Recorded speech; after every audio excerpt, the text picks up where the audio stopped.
I went from this. Let's do a new layer. Teardrop connects into a teardrop.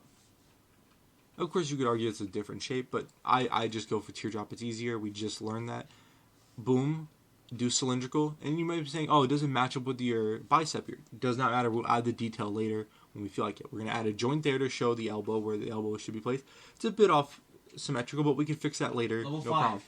Boom. You see how it kind of goes like that, and it tapers down. Boom. Cuts it off right there, and then the hand is the same thing where it kind of... This one needs a bit more work to kind of make it look better. But booyah. Literally simple 1, 2, 3, buckle my shoe, easiest shit of my life. It's going to be easy. Of course now, you also have... let's start adding detail. This character is meant to be a muscular comic book character. So, we're going to start making it muscular. We're going to add details. We're going to add shapes. Right now, we're adding the bicep, which kind of goes like this. It, again, almost kind of starts off as like a bell curve, for example. It starts off at the low part, builds itself here. This is the peak of it. Then it builds back down, right there. You have below average, average, above average. Imagine it like a bell curve, right? And then, say if you wanted to get even fancier. Your deltoid does connect down here, but at the same time, though, it also does lead into that little line there for your arm. And then, say this character, since his tricep, since this is not a front view of his bicep, his tricep falls here. And the tricep is really just a little bump you can add. That's about it. Same thing with the elbow, little bump overlapped by everything else in the shadow here. It should not be lapping over anything. It should be overlapped. Which means it should be behind this muscle, this line. It should be behind that line. And we're going to just fill the rest out. And then, honestly, we don't really need to fill the rest out because that is the final product. Of course, the outline design or the design I did, I just used simple skeletal rigs and all that. That's because I've been doing this for a long time. I'm not going to say I'm an expert at it. You could definitely tell I'm not an expert at it.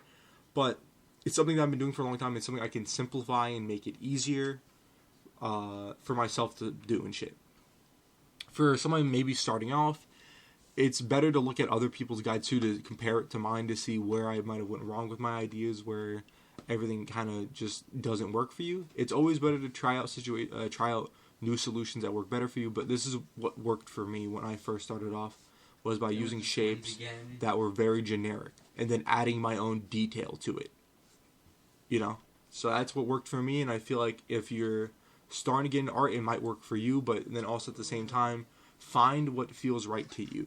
I learned the hard way by studying like real people's bodies almost immediately. I didn't build myself up with proper fundamentals. I just jumped straight in to the hardest shit for no reason.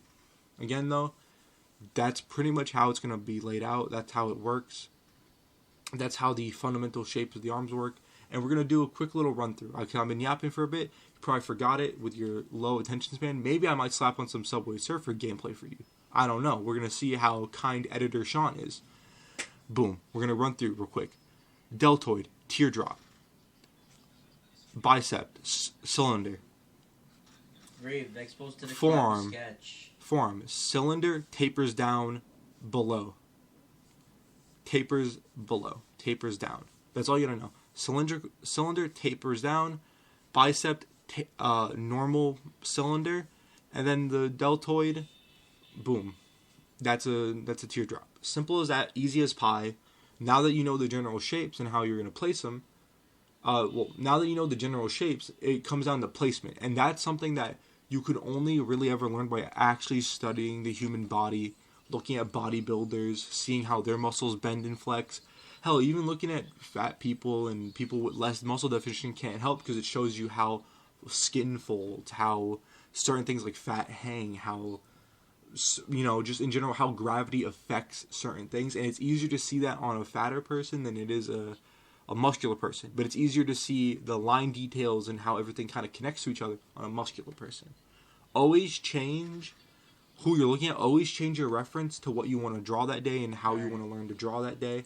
Because for me, I'm stuck only drawing buff men and women my entire life, because that's what I practiced every day looking at shit on Google. I was just looking at buff motherfuckers. And then it translated to how I draw characters and why I stick to my comic book design and all that.